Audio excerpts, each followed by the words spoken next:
Welcome to Miss Kalye Vlog.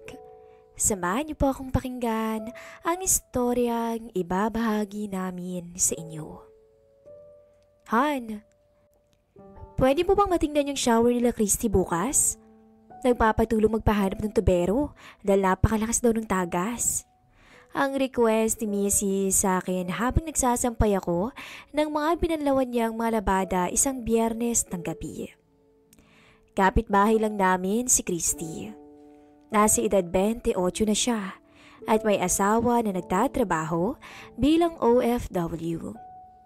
Pag may sira o problema sa bahay niya, ay kami ang madalas niyang hinga ng tulong. Solo lang pati siya sa bahay nilang mag-asawa dahil wala pa naman silang anak ng kanyang mister. Magkano daw babayad niya? Pabiro kong tanong kay Mrs. Ha? Sira? Nag-volunteer na kaya ako para sa'yo para makatipid naman siya, di ba? Ang protesta ng misis ko. Sinabi mo wala na akong magagawa niyan. Ang sagot ko lang kay misis. Mga 9:00 ng umaga. Gumayak na ako sa kabilang bahay, sa bahay nila Christy. Dala-dala ko ang pipe wrenches at iba pang mga kagamitan na kakailanganin ko sa pagkumpuni ng tubo. Kumatok muna ako ng 3 beses bago bumukas ang pinto. Uy Ron, tuloy ka! Salamat at nagpaunla ka ha. Sinabi ko kasi kay Jessa na hanapan ako ng tubero, nadistorbo ko pa kayo. Nagpapaliwanag na sabi ni Christy sa akin habang pinagbubuksan niya ako ng pintuan.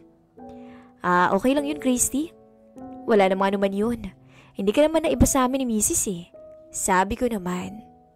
Okay lang naman talaga sa akin. Tsaka, matagal ko na rin hindi nagagamit ang skills kong to na naging pinagkukunan ko ng kita noong nag-aaral pa ako ng college. Swerte talaga si Jess sa'yo, no? Ang bait-bait na, marami pang alam. Naku, nambola pa. Magagawa naman yung gripo mo na yan kahit wala ng bola. Pera lang okay na. Hala, hindi nga bola yan. Seryoso yun. Sabi niya sa malambing na tono. O siya. Asa na ba yung sirang gripot nang makapag-umpisa na ako?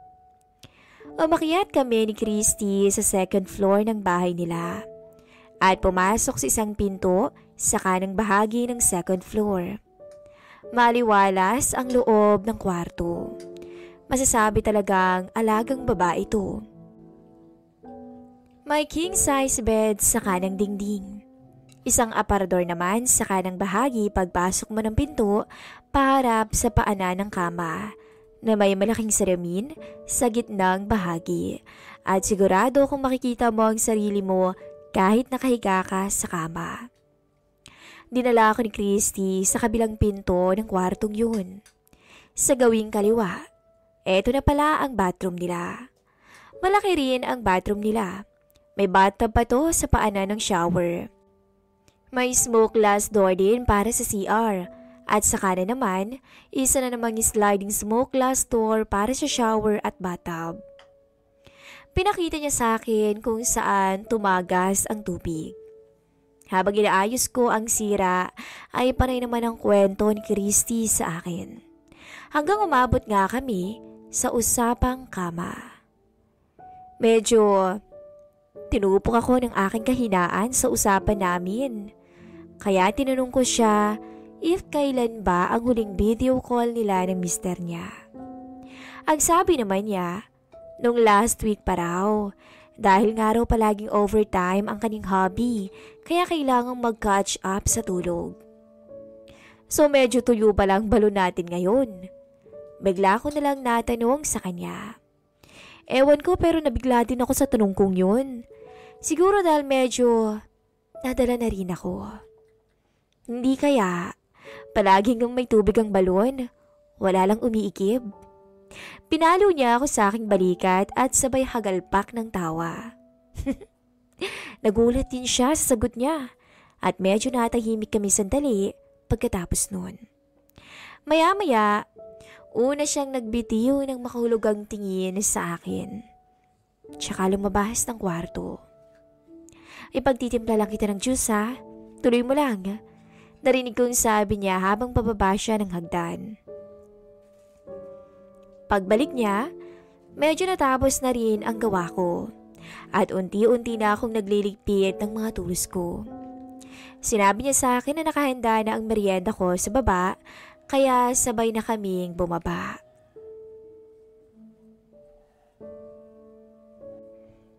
Nasa unahan ko siya nang bumaba kami at nalalanghap ko kung gaano siya kabango. Bagong paligo lang kasi si Christy noon at may towel pa na nakapulupot sa kanyang buhok. Naka-spaghetti ang top niya at cotton short naman sa baba. Hindi naman gaanong maigsi ang short niya, ngunit hulmang-hulma ang maganda at nakakaakit na katawan niya. Pagdating namin sa baba, binaba ko lang ang toolbox ko sa may pinto at sumunod ako sa kanya sa may sofa kung saan nakalapag sa center table ang merienda. Pagkatapos namin kumain, tinanong niya kung magkano ang bayad. Nasabi ko na lang na libre na para sa kanya, ngunit ayaw niya talagang walang bayad ang trabaho ko. Gumana naman ang kapilyuhan ko kaya medyo napangiti ako ng palihim ng oras na yun. Kung gusto mo talagang magbayad, okay na ako kahit isang halik lang sa pisngi. Pabiro kong sabi sa kanya. Medyo nagulat siya. Nanlaki ang kanyang mga mata at napasandal pa sa sofa nang di niya namamalayan. Nakita kong nag-blush ang kanyang muka na pilit siyang kinukubli sa akin. Maya-maya umayos uli siya ng upo at matimitong tumingin sa aking mga mata. Parang may gusto siyang sabihin ngunit hindi niya lang maisaboses. Hoy, biro lang yun. Kung ano-ano kasi pinag-uusapan natin eh. Sorry na. Joke lang talaga. Ang sabi ko. Medyo nag-alala rin ako kasi baka nabastos siya sa kapilyuhan ko. No. Seryoso. Paano kung malaman ni Jessa na humalik ka sa akin? Pahabol naman niyang tanong sa akin. Parang may kung anong apoy na dumaloy sa aking pagkatao nang marinig ko ang kanyang sinabi at biglang lumakas ang kabog ng puso ko. Hindi ko naman ipagkakalat yan kung sakali. At saka, ikaw naman ang hahalik sa akin, di ba? Kasi ikaw ang magbabayad eh. Sabay kong ngiti sa kanya. Medyo natahimik si Christy sa sinabi ko. Kaya tumayo na lang ako at dinala ang pinagkainan namin sa kusina nila. Nakokontrol ko pa naman ang aking sarili. At sa puntong yun, minabuti ko na magpaalam na dahil baka magtaka na rin si Mrs. Pagdating ko sa bahay, sinabi ni Mrs. na sobra-sobra raw ang pasasalamat ni Christy dahil sa pag-ayos ko ng gripo nila. Tiningnan ko rin ang cellphone ko. May text din ito sa akin na nagte-thank you din. Mula noon, mas naging close pa namin ni Mrs. Christy. At simula noon, palagi na rin kaming nagkukumustahan sa text at call ni Christy. Noong una, normal pa ang mga messages namin. Hanggang nagiging bastos na to at minsan, agad ko namang binubura yon dahil baka mabasa ng asawa ko. Isang araw, nasa biyahe ako.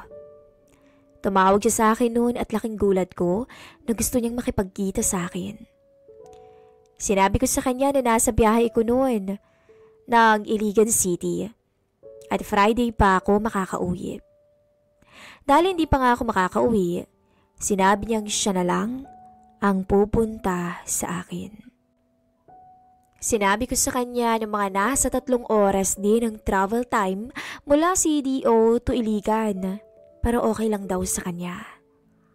Sa oras na yon, nakaramdam ako ng excitement. Hindi ko alam na ang taong bahay na kapitbahay namin ay may tinatago rin palang kapilihan. So pagkatapos ng buong araw ng trabaho ko, nagkita kami ni Christy sa isang seafood restaurant sa city para sa aming hapunan. Hindi ako mapakali sa aking pagkakaupo dahil kabado ako at baka may makakita sa amin na kakilala ko. Naka-brown boat neck top siya at blue casual short trousers. Litawang kaputian at kinis ng kanyang kutis, pati ang makurba niyang katawan na talagang mapapalingon kahit na sinong lalaki. Nasa 5'4" yata ang height niya. Hindi siya payat, hindi rin naman mataba. Sakto lang na talagang pangkama ang dating para sa akin. Litaw na litaw ang ganda ni Christy ng mga oras na yun. Eleganteng sexy kumbaga ang datingan niya. Pagkatapos namin kumain, dumiretso na kami sa aking hotel at tinutuluyan.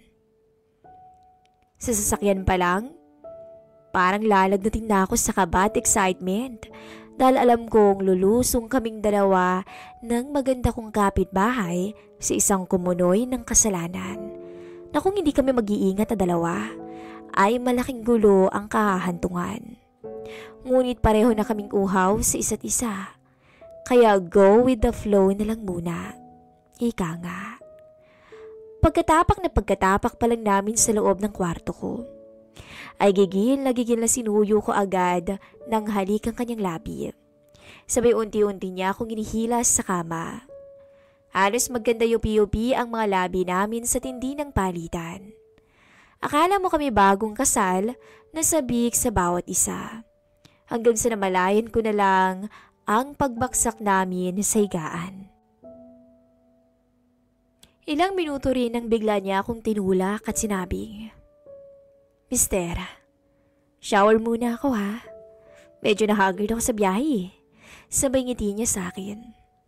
Napangiti na lang din ako at pareho kaming nagkalas ng suot at sabay na tumungo sa loob ng shower na walang kahit na ano sa katawan.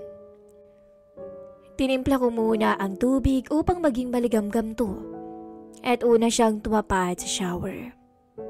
Ilang minuto rin akong natulala sa magandang tanawin na nasa aking harapan. Hanggang sa niyakap ko siya sa likuran niya at sumabay na rin nakishower. Napatingala si Christy at napakagatlabi nang mapahaplos ako sa katawan niya. Para kami nagmamadali ng oras na yun hanggang sa lumabas kami ng banyo na hindi na nagtawel at humilata na kami agad sa kama. Isang matamis na ngitian muna bago ako lumusong sa bawal na alon. Halos himatayin si Christy nang unti-unting dumapo ang halik ko mula sa kanyang leeg paibaba. Napapaar ko ang likuran niya sa tindi ng tinatamaas ang aliw. At sa oras na yun, tila nakalimot kaming dalawa na kami ay kasal na. Nawala kaming pareho sa sarili. Hindi namin inintindi ang estado namin bilang may asawa na. Sa halip ay mas pinagtuunan namin ang nabuong uhaw sa isa't isa. Napakapit ang mahigpit si Christy sa aking mga braso, kasabay ng pag-uga ng matibay na kama. Lalo akong nanggigigil nang mapagmasdan ko ang maganda at maamo niyang mukha. Hindi ko talaga lubos maisip na mangyayari ang ganito sa amin, kahit noon pa.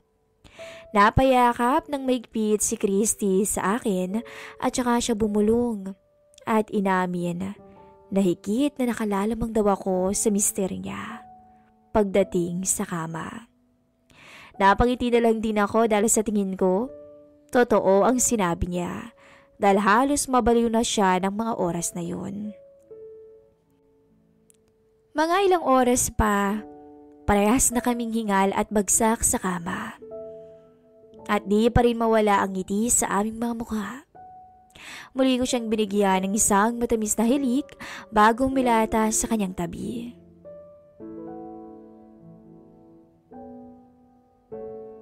"Ron, I'm sorry, ang dumi ko.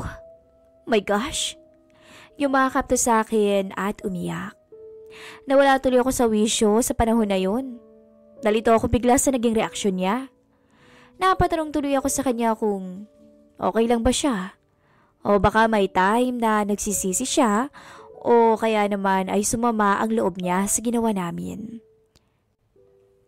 Pero umiling lang to at patuloy lang na yumakap sa akin.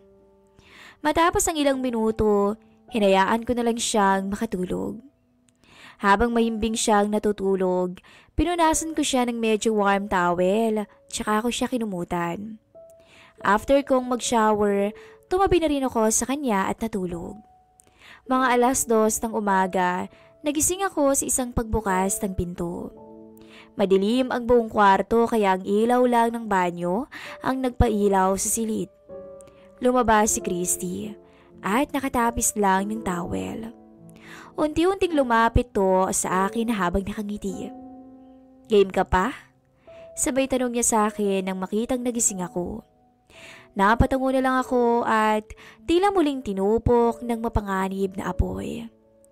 Sa puntong yun ay muli naming pinagsaluhan ng gabi na parang walang kapaguran at kasawaan.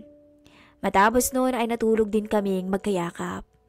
Pero sa mga nagdaang mga araw, ay may oras na tinatanong ko ang sarili ko kung napasobra ba o tama lang ba yung bayad niya sa akin sa pag-aayos ko ng kanyang gripo. Medyo napapangiti na nga lang ako nang maalala ko ang lahat. Ilang araw din ang lumipas at hindi na naulit pa ang namagitan sa amin ni Christy. Pero tuwing madadaanan ko siya sa bahay nila, ay isang makahulugang ngitian lang ang binibitawan namin sa isa't isa. Na alam naming kaming dalawa lang ang nakakaalam kung ano ang ibig sabihin nito. Kayo na po ang magsabi. Kung tama lang ba ang bayad niya sa pabor na ginawa ko sa kanya o hindi. Hanggang dito na lang po ang ating istorya. At paalam.